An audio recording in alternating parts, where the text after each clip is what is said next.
नमस्कार. मी अरविंद आठले.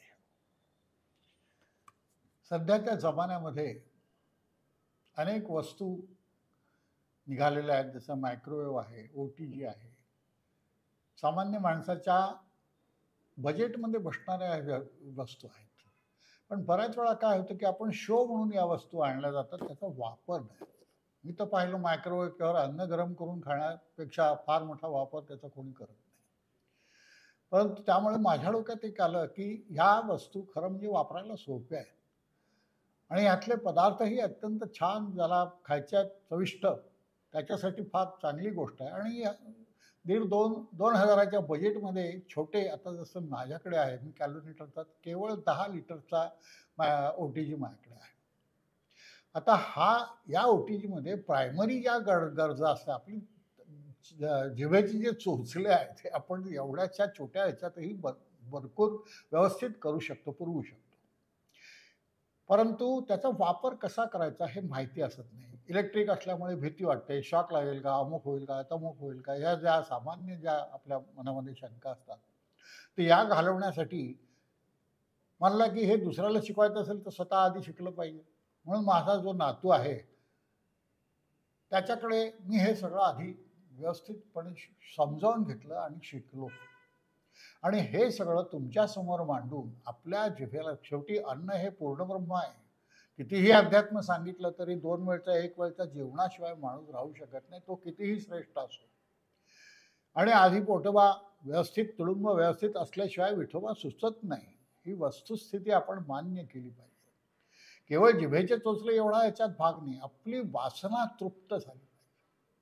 सगळ्या प्रकारच्या वासना जेव्हा तृप्त होतील तेव्हा माणसाला हे सगळं अध्यात्म मग मग सुचायला लागतं. भरल्या पोटी सगळं असतं, उपाशी पोटी कोणी अध्यात्म करत नाही, ही वस्तुस्थिती आपण स्वीकारली पाहिजे. आणि त्यासाठी ह्या ज्या वस्तू आहेत त्या कशा वापरायच्या, छान उत्तम उत्तम साध्या इन्ग्रेडियंट्समध्ये, फार मोठं काही कुठे आणण्याची आवश्यकता नाही, अतिशय साध्या साध्या इन्ग्रेडियंटमध्ये हे सगळे पदार्थ आपल्याला करता येतात, जीभ तृप्त करता येते आणि त्यामुळे मन आणि वासना ह्या दोन्हीही तृप्त होतात. तर आजपासून काही यातल्या गोष्टी मी तुमच्यासमोर पदार्थ सादर करणार आहे. आणि हे करण्यासाठी आता मी माझ्या नातवालाच गुरु मानलं यासाठी. तर अजिंक्य आठले हा माझा नातू, तो शेफ आहे चांगल्यापैकी. आपल्या देशात, परदेशात सगळीकडे त्या फिरून व्यवस्थित आलेला आहे. त्या ठिकाणी त्यांनी नोकऱ्या केलेल्या आहेत आणि त्याच्या हाती छान कसब आहे. आणि हे कसब शिकण्याला आपलं वयाचं बंधन काही नाही, तो नातू असला म्हणून काय झालं, कुणापासूनही काहीही शिकायला काही हरकत नसावी. वेलकम. प्रत्येक गोष्ट छोट्या माणसाकडूनही आपल्याला शिकता आली तरी आपण शिकावी. आणि आपली चूक एखादी झाली असेल तर ती छोट्या व्यक्तीबद्दल असलं तरी त्याची माफी मागायला आपल्याला काय हरकत नाही. वय हे आपल्या शरीराचं आहे, आपल्याला वय नाही. तेव्हा या काही गोष्टी शिकण्याचं आता मी सुरुवात करणार आहे. हे मी शिकलो ते तुमच्यासमोर प्रस्तुत करण्याचा मी प्रयत्न करणार आहे. छोट्या वस्तू आहेत, फार काही त्याला कष्ट नाही, काबाड कष्टही नाही आहेत, वेळ लागतो. पण तू चवीने खाणाऱ्याला सगळं देव देतो म्हणतात, तसं मला आता या वयामध्ये हे सगळं देव देऊन राहिला. मी त्या देवाचंही स्वागत करतो, तुमचंही स्वागत करतो. नमस्कार. आपण या सगळ्या पदार्थांना आता प्रस्तुत होऊया. जरूर करा, जरूर खा आणि कळवा. हा आपला अवन टोस्टर ग्रिल आहे, कॅल्विनेटर ब्रँडचा, 10 लिटरचा आहे. इथे 2 नॉब आहेत. इथे टेम्परेचर, तापमान करता येतं कंट्रोल, आणि इथे किती वेळ चालू ठेवायचा आहे त्याच्यासाठी 2 नॉब ठेवले आहेत. आत एकदम छोटासा 2-3 जणांना पुरेल तेवढाच आहे. याच्यात एक ट्रे येतो ज्याच्यात आपण कुकीज, भाज्या, ब्राउनी हे सगळं बनवू शकतो. आणि एक साधा ट्रे येतो ज्याच्यावर आपण आज ठेवूया. आणि इथे एक रॉड आहे खालती आणि एक आहे वरती. दोन्हीकडनं हिटिंग होतं आणि आपल्याला खाण्यामध्ये ठेवायचं असतं आणि परफेक्ट कुकिंग होतं त्याने. काय काय करता येतं याच्यामध्ये?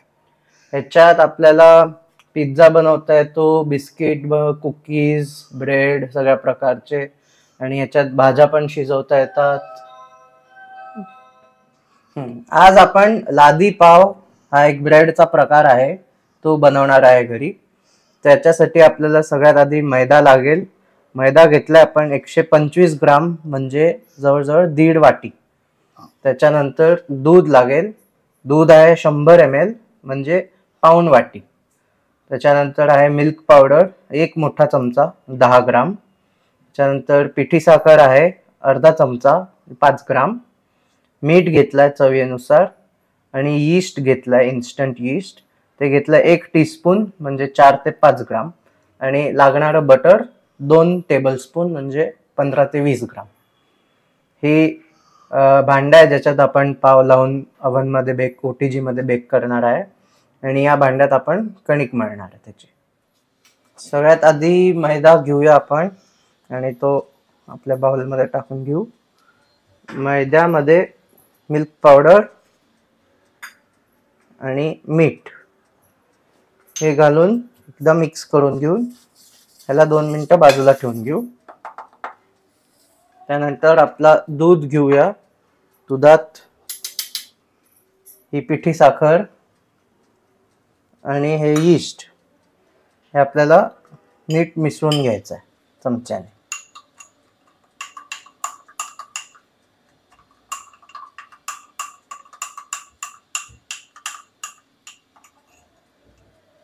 साखर ढवळली आपण की ती डिझॉल्व्ह होऊन जाते.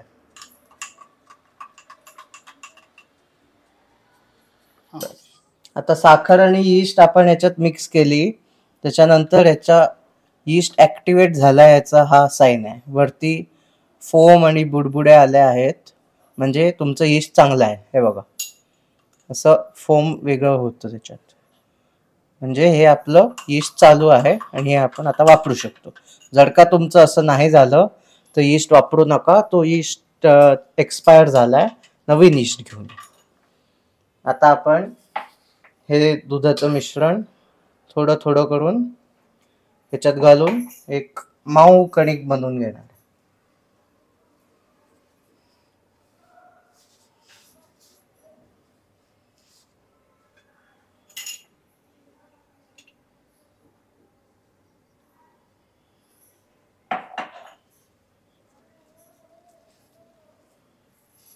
ही पोळीच्या कणिकपेक्षा खूप जास्ती चिकट असणार आहे, तर ह्याला हँडल करायला थोडा प्रॅक्टिस लागते.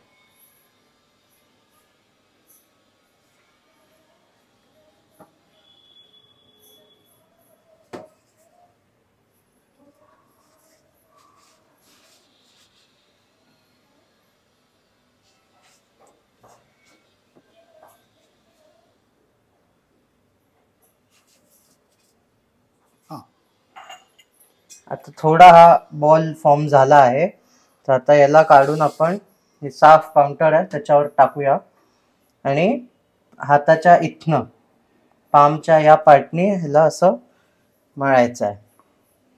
पुढे घेऊन वापस मागे ओढायचं आणि याला असं आपल्याला 8 ते 10 मिनिटं तरी कमीत कमी मळावं लागेल. आणि ह्या आत्ता खूप चिकट वाटतंय, पण जसं जसं आपण मळत जाऊ ते आपला हाताला सोडायला सुरुवात करेल. हे आता खूपच चिकट आहे, पण 5 ते 10 मिनिटांनी आपलं चांगलं मस्त कणिक बनवून तयार होईल. आणि तुम्हाला जर का मुश्किल वाटत असेल सुरुवातीला, तर हे बेंच स्क्रेपर म्हणून प्रकार असतो, हा वापरू शकता तुम्ही. इथनं स्क्रेप करून इथे काढून पुन्हा हे करायचं. जर का तुम्ही पहिल्यांदाच ब्रेड बनवताय तर हे तुमच्यासाठी खूप चांगला टूल आहे.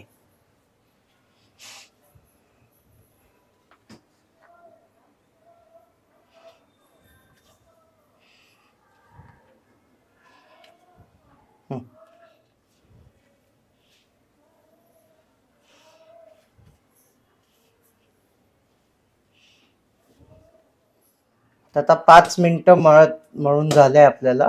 हे थोडं थोडं सुटायला लागलं, हाताला पण नाही लागत तेवढं. मग आता आपण याला थोडं स्ट्रेच करून पण 1-1.5 चमचा बटर घालणार आहे याच्यात आणि त्याला फुल मिक्स करायचं. बटर घातल्यावर थोडं हे चिकट वाटेल पुन्हा, आणि ह्याला अजून आता 5 मिनिटं मळलं की मग आपली झाली कणिक तयार. आता वाटतंय की खूप तुटताय, पण ते होईल, सोबत होईल.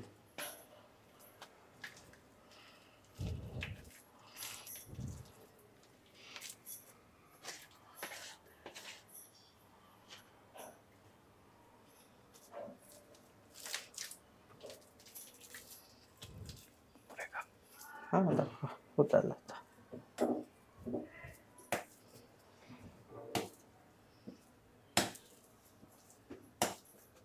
तर बघा हात पण सोडला आणि ह्याला जमिनीला चिपकत पण नाही ओट्याला.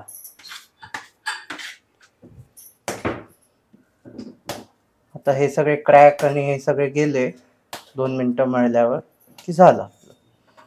असा स्मूथ वरनं हवाय आपल्याला डो.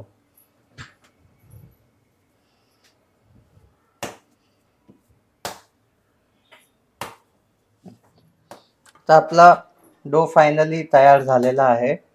वरनं एकदम स्मूथ झालाय. त्याला आपण एक असा गोल आकार देऊन फुलवायला ठेवू शकतो. ह्याचा आकार तयार झालाय. तर त्याच्यावरनं आपण थोडंसं बटर लावणार आहे.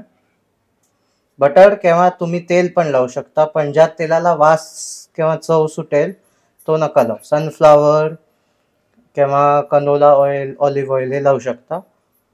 आणि हे आपलं भांडं आहे, त्याला थोडंसं बटर लावून घेऊन खाली आणि हे त्याच्यावर ठेवून झाकून ह्याला आपण आता 1 तास ठेवणार आहे, जोपर्यंत याचा साईज डबल नाही होणार. कपड्याने, ओल्या कपड्याने झाकून ठेवून देऊ शकता एका गरम जागेत. असा ओला कपडा लावून आपण ह्याला टक करून, ते कपड्याला टच नाही व्हायला पाहिजे, फक्त कोरडं नाही पडायला पाहिजे, म्हणून ओला कपडा ठेवलाय. 1 तास ह्याला वेगळं ठेवून देऊ. आता 1 तास झालेला आहे आपल्याला आणि आपली कणिक 1.5 ते 2 पटाने वाढून एकदम मऊ मऊ झालेली आहे. आता याला आपण इथनं काढूया आणि थोडं 1 मिनटं मळून याचे 6 भाग करणार आहे आपण, कारण आज यांनी 6 पाव बनवणार आहे आपण.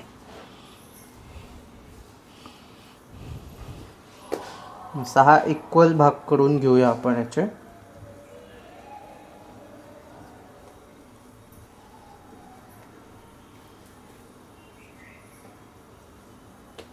आणि आता त्यांना शेप द्यायला हे गरजेचं आहे. एक गोळा घेऊया, त्याला चपटा करू आणि चारी बाजूनी असं आत ओढून एक बॉल सारखं बनवून आपल्या छोट्या बोटाने आणि अंगठ्याने ह्याला ओढून ताणून एक गोळा बनवायचा आपल्याला. 5 ते 10 सेकंद हे करून आपला परफेक्ट गोळा तयार आहे. इथे काही लाईन नाही, काही क्रीज नाही. असेच आपल्याला बाकीचे 5 करून घेऊन घ्यायचे.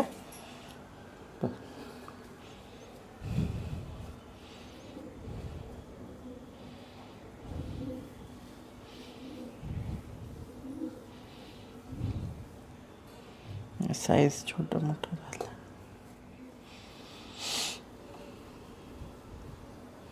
असे करून आपले 6 गोळे तयार झालेले आहेत. मग आता आपण आपलं भांडं घेऊ, ज्याच्यात आपण बेक करणार आहे आपल्या OTGमध्ये. आणि त्याच्यात एक अर्धा चमचा बटर घालून घेऊ आणि साईड्स आणि खालती सगळीकडे लावू, म्हणजे काही चिपकणार नाही.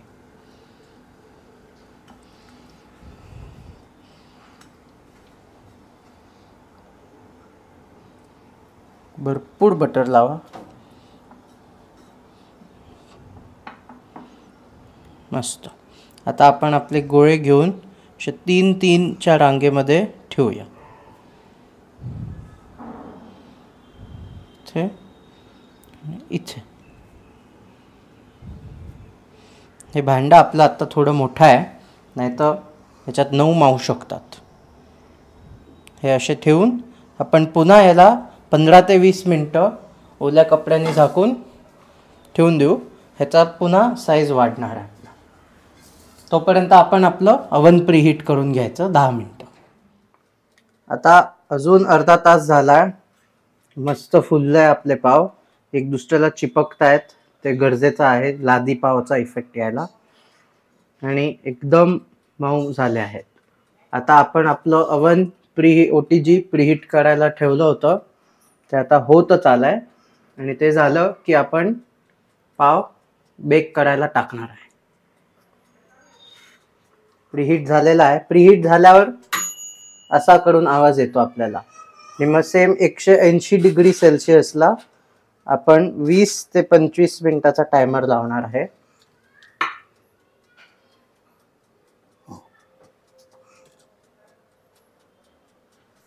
आणि हे पाव आपण बेक व्हायला आत टाकून बंद करून टाकूया.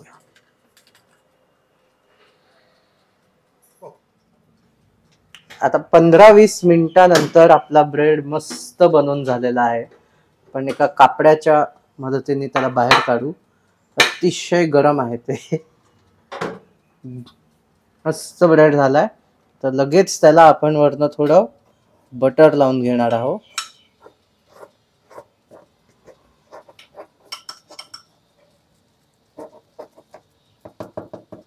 आता हे अजून ह्याचं टॉप कडक आहे, तर त्याला मऊ करण्यासाठी फक्त 2 मिनिटं ओला कपडा ह्याच्यावर ठेवू, म्हणजे ते मऊ होऊन जाईल लगेच. आता बघा आपला किती मऊ झाला आहे, मी तुम्हाला दाखवतो.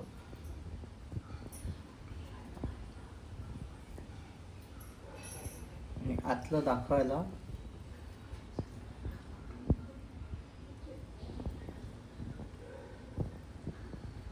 परफेक्ट आणि अगदी मऊ पीसेस झाले त्याचे. चल